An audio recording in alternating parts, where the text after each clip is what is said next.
Assalamualaikum warahmatullahi wabarakatuh. Perkenalkan, saya Imelda Rodati, STMT, dosen tetap Fakultas Teknik Jurusan Sipil Universitas Batanghari. Pada kesempatan kali ini, saya akan menyampaikan terkait mata kuliah yang saya ampuh yang sesuai dengan bidang keahlian saya, yaitu mata kuliah Rekayasa Lalu Lintas. Mata kuliah ini ditujukan untuk mahasiswa teknik sipil semester 4 dengan kode mata kuliah MKK 41435 berbobot 3 SKS. Diselenggarakan dengan 16 kali tatap muka dengan rincian 14 kali pertemuan materi dan 2 kali pertemuan ujian tengah semester dan ujian akhir semester. Mata kuliah ini membahas tentang identifikasi macam-macam parameter lalu lintas sehingga dapat menganalisis kinerja ruas jalan, kinerja simpang bersinyal, kinerja simpang tidak bersinyal, serta mengidentifikasi dan menganalisis karakteristik parkir sesuai karakteristik lalu lintas. Adapun capaian pembelajaran mata kuliah Rekayasa Lalu Lintas dibagi menjadi: pertama, mampu mengidentifikasi dan menganalisis data lalu lintas. Yang kedua, mampu menganalisis kinerja ruas jalan. Yang ketiga, mampu menganalisis kinerja simpang bersinyal. Yang keempat, mampu menganalisis kinerja simpang tak bersinyal. Yang kelima, mampu mengidentifikasi parkir dan menganalisis karakteristik parkir. Sistem pelajaran yang saya pakai selain ceramah, nantinya akan ada menyimak video, diskusi kelas, dan tugas individu. Sedangkan metode pembelajaran yang akan dipakai adalah metode active learning, selain dosen yang melakukan ceramah.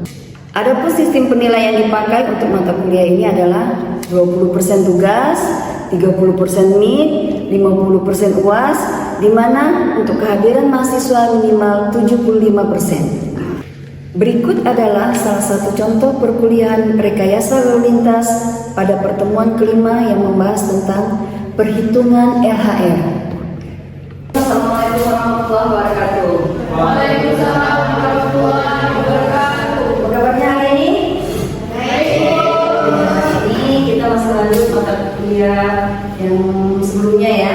Minggu lalu kita sudah bahas terkait rekayasa lalu lintas, di mana kita sebelumnya menghitung pengguna lalu lintas.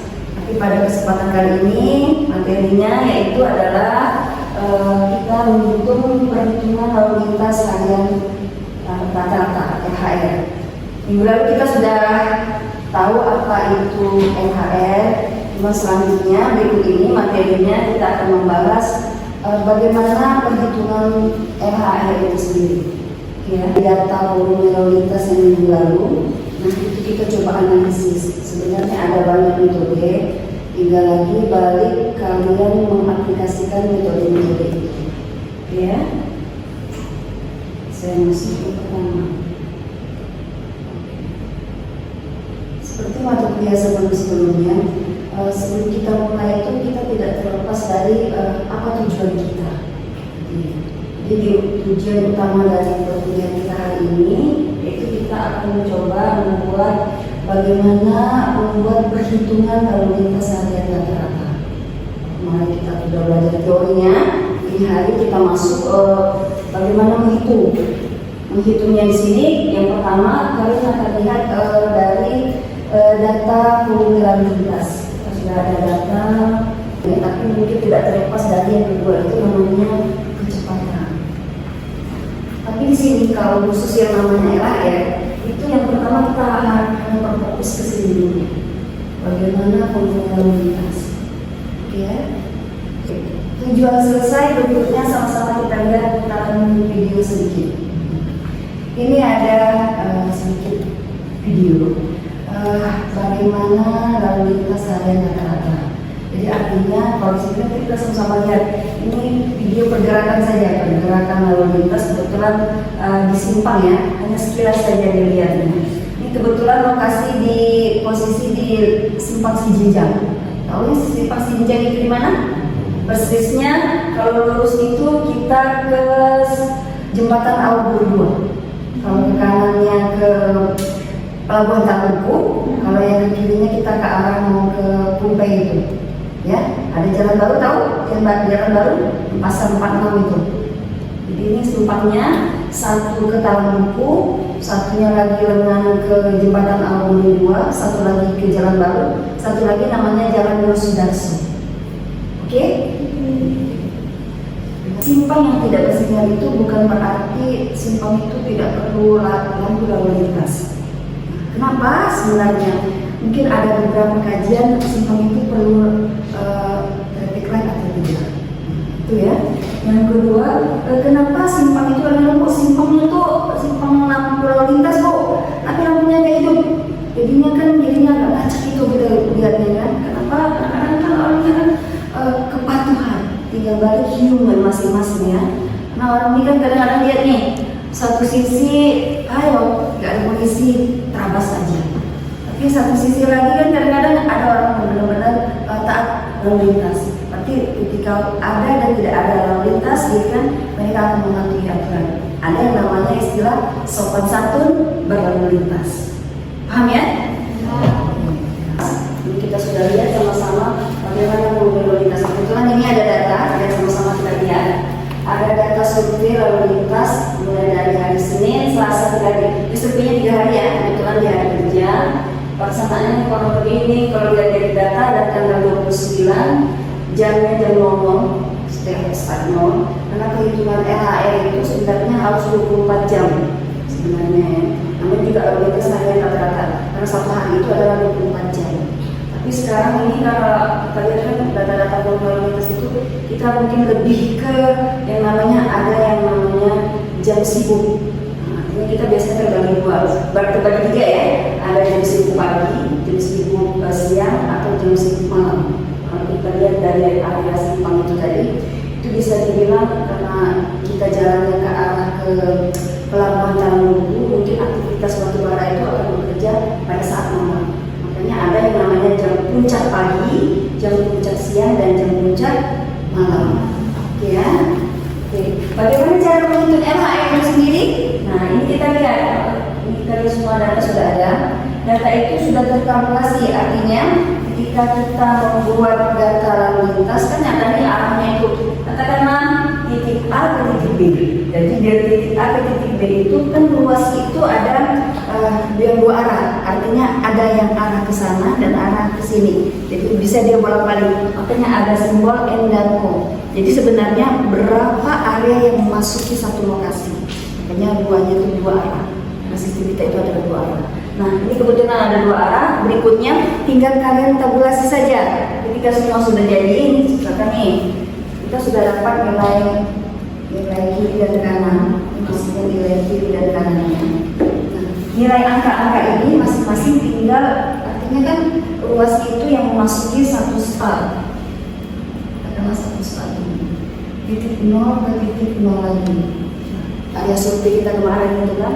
Nah ini kita lihat titik 0 ke titik 0-nya itu ketika arah yang ke sini 1 berbeda dengan arah yang ke sini 1. Ini yang berbeda, satu ini lagi ini.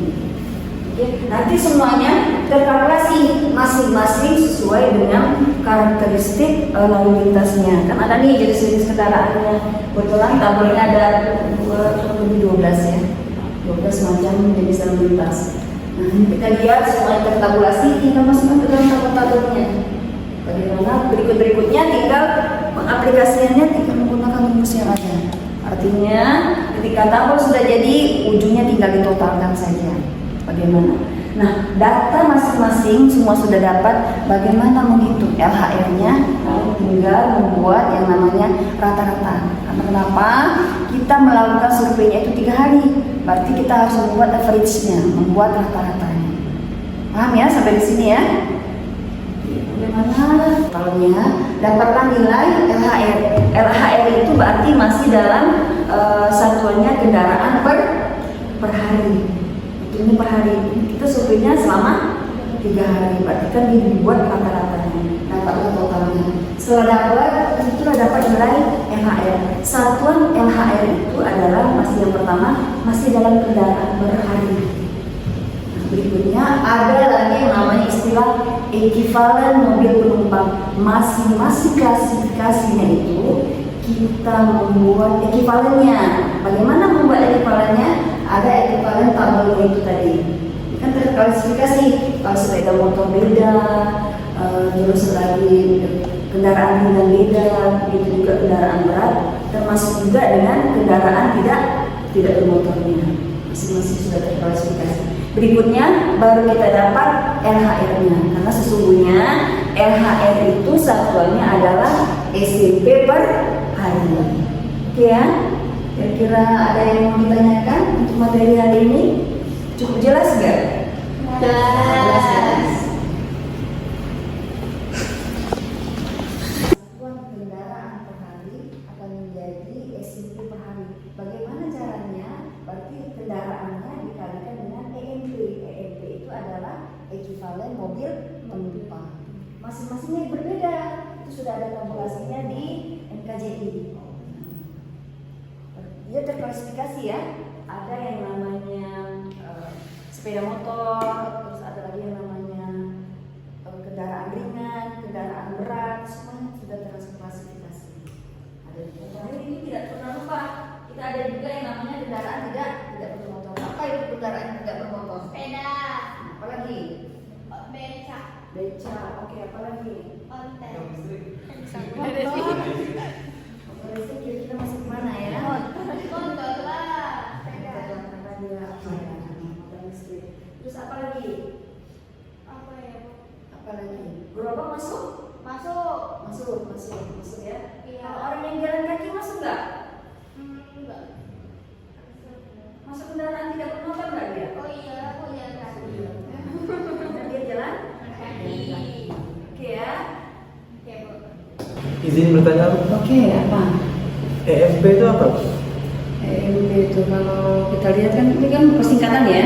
EMP itu berarti ekivalen mobil penumpang. Jadi ekivalen mobil penumpang itu adalah nilai pembanding. Kenapa dibilang nilai pembanding? Kenapa coba kira-kira? Karena kenapa?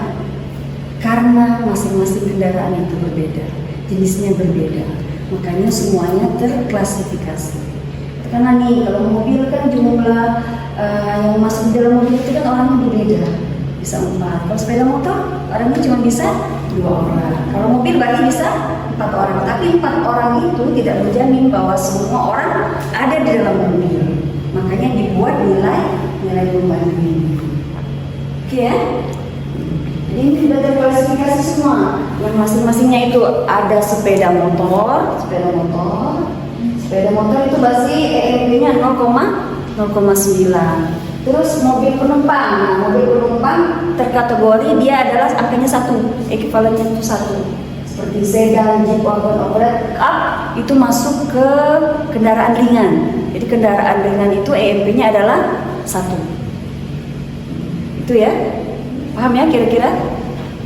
Bisa saya lanjut berikutnya? Oke ya. Setelah sudah mobil penumpang itu untuk nilai pembanding. Nah, kalau kan kita sudah lihat nih, berarti nilai pembanding untuk kendaraan ringan itu berapa EMP-nya? Ayo coba siapa? Siapa namanya? Berarti ekivalennya adalah berapa? 1,00. Ya, oke. Itu ya. Semua sudah terklasifikasi tergantung karakteristik lalu lintasnya. Oke ya. Ini tidak terlepas dari bagaimana kita bisa mengaplikasikan volume lalu lintas itu tadi masuk untuk perhitungan emisi karbon dioksida. Bagaimana caranya? Ada banyak metode. Salah satunya metode DIR.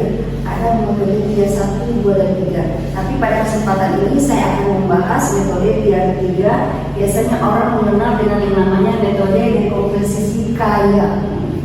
Kita lihat ya. Metode analisis dekomposisi kaya. Bagaimana caranya? Rumusnya sudah ada nih, tinggal pengaplikasiannya. Rumus-rumusnya sudah tertera. Tapi bagaimana cara pelaksanaannya? Sama halnya dari data lalu lintas yang kita peroleh tadi.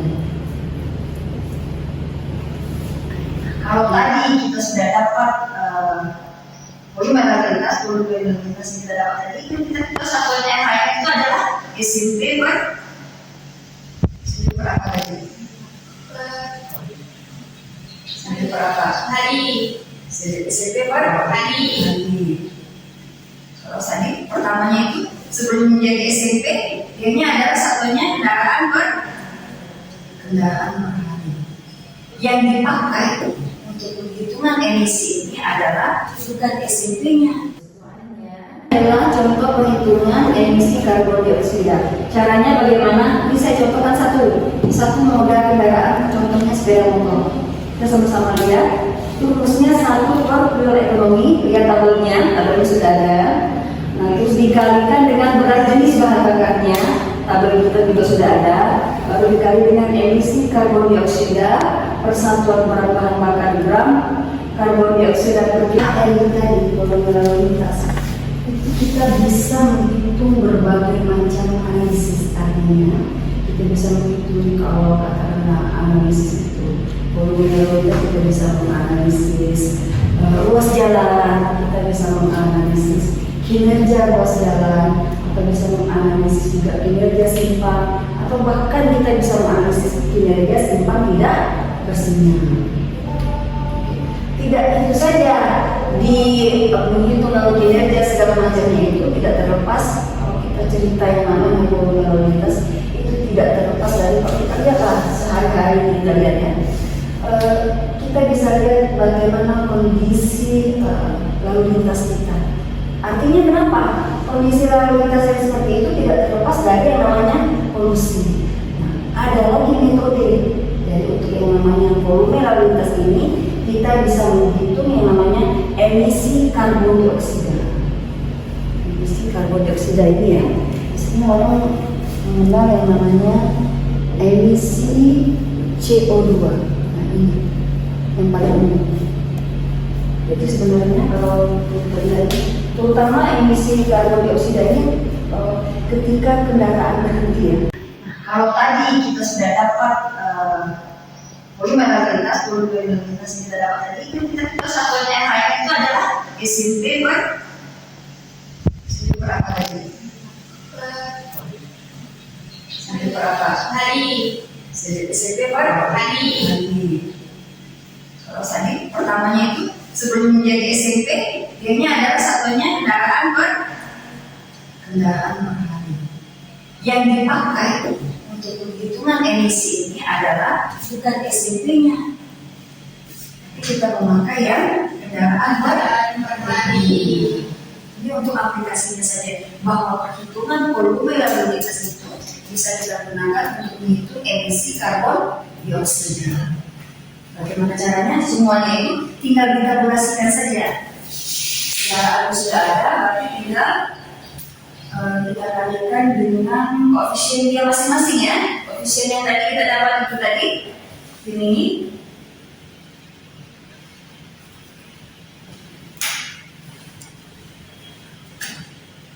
Ini contoh perhitungan emisi karbon dioksida di simpang. Kebetulan simpang itu kan yang tak ringan nih. Bisa juga tidak menutup kemungkinan simpang itu dia hanya punya 3 jalanan. Kan ada yang namanya simpang 3, ada juga ada simpang 4. Contoh juga. Bisa juga ada simpang 5. Kita lihat ya, ini contoh saja. Ini kebetulan di simpang 4 Jogja contoh saja. Ada jalan Hayamuruk, jalan Gatot Subroto, jalan Panjang Diponegoro, sama jalan Jenderal Sudirman. Kendaraan per jam sudah dapat itu semua. Kendaraan per hari tadi kita konversikan. Satu hari itu kan 24 jam. Jadi untuk menjadi kendaraan per jam, berarti kita tinggal bagi dengan 24 hingga dapat kendaraan per jam. Setelah jadikan kendaraan tabelnya ini ya, emisinya itu. Terus baru kita masukkan yang nilai yang kita sudah hitung tadi, yang hitung tadi itu.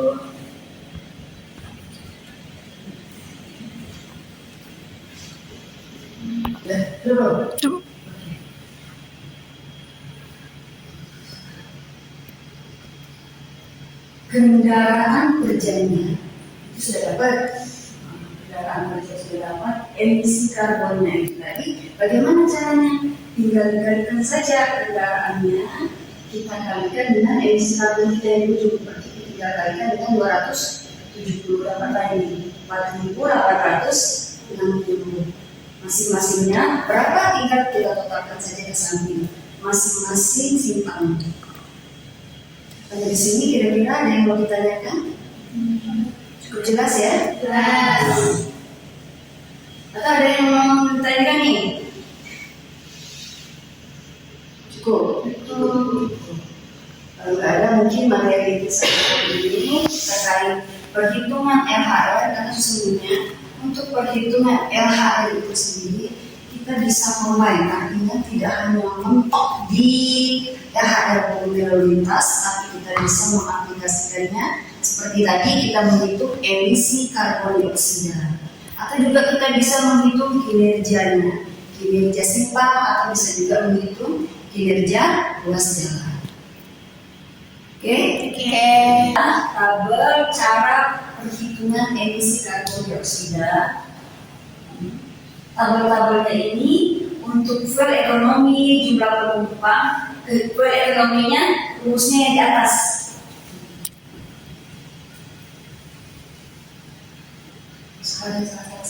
Kalau sepeda motor berarti fuel ekonominya berapa? Fuel ekonominya berarti 28 ya. Oke, berat jenis bahan bakarnya 0,75. Baru kita kalikan dengan emisi karbon dioksidanya. Emisi karbonnya 3.070. Dibagi dengan jumlah penumpangnya 1 ya, motor bakarnya 1. Ya. 1. Dapatlah hasilnya adalah 82. Satuannya apa? Gram CO2 per kilometer. Bisa ya? Bisa. Bisa nggak? Dan dilihat saja masuk ke dalam tabel yang sudah ada. Nah berikutnya juga sama. Itu hanya untuk contoh di motor. Kalau di truk, bus, pick up, kita kalian buat saja rumus masing-masing. Contohnya kalau ini kan contohnya masuk di sepeda motor. Kalau nanti di truk berarti 3 kali ya. Berarti berekonominya berarti 1 per berapa? 1 per 5. Juga sama, tinggal dikalikan seperti biasa, kita masuk ke dalam rumusnya ada. 170 dapat tadi 4.860. Masing-masingnya berapa, tinggal kita totalkan saja ke samping. Masing-masing simpan. Pada di sini kira-kira ada yang mau ditanyakan? Cukup jelas ya? Jelas. Atau ada yang mau ditanyakan nih? Cukup. Kalau nggak ada mungkin materi ini terkait perhitungan LHR, karena sesungguhnya untuk perhitungan LHR itu sendiri kita bisa combine, artinya tidak hanya mentok di LHR volume lalu lintas, tapi kita bisa mengaplikasikannya seperti tadi kita menghitung emisi karbon dioksida, atau juga kita bisa menghitung kinerjanya, kinerja simpang, atau bisa juga menghitung kinerja ruas jalan. Oke? Tema perkuliahan kita kali ini, sebelum menutup perkuliahan, apa yang dapat kita simpulkan? Yang pertama, bahwa LHR itu satuannya adalah kendaraan per hari. Tapi semuanya bisa menjadi satuan mobil penumpang per hari ketika kita kalikan dengan ekuivalen mobil penumpang. Sehingga satuan LHR itu akan menjadi SIP per hari. Balik lagi yang kedua kesimpulannya bahwa perhitungan volume lalu lintas itu tidak hanya kita bisa menghitung kinerja atau ruas jalan atau simpang atau apa, tapi juga dari volume lalu lintas kita bisa menghitung emisi karbon dioksida sebagaimana kier-kier tadi. Seperti yang kita gunakan tadi itu adalah metode dekomposisi kaya, itu termasuk ke dalam klasifikasi tier 3. Itu yang dapat saya simpulkan untuk kita hari ini. Lebih kurang saya mohon maaf. Sampai jumpa dalam perkuliahan berikutnya ya. Assalamualaikum warahmatullahi wabarakatuh. Waalaikumsalam warahmatullahi wabarakatuh.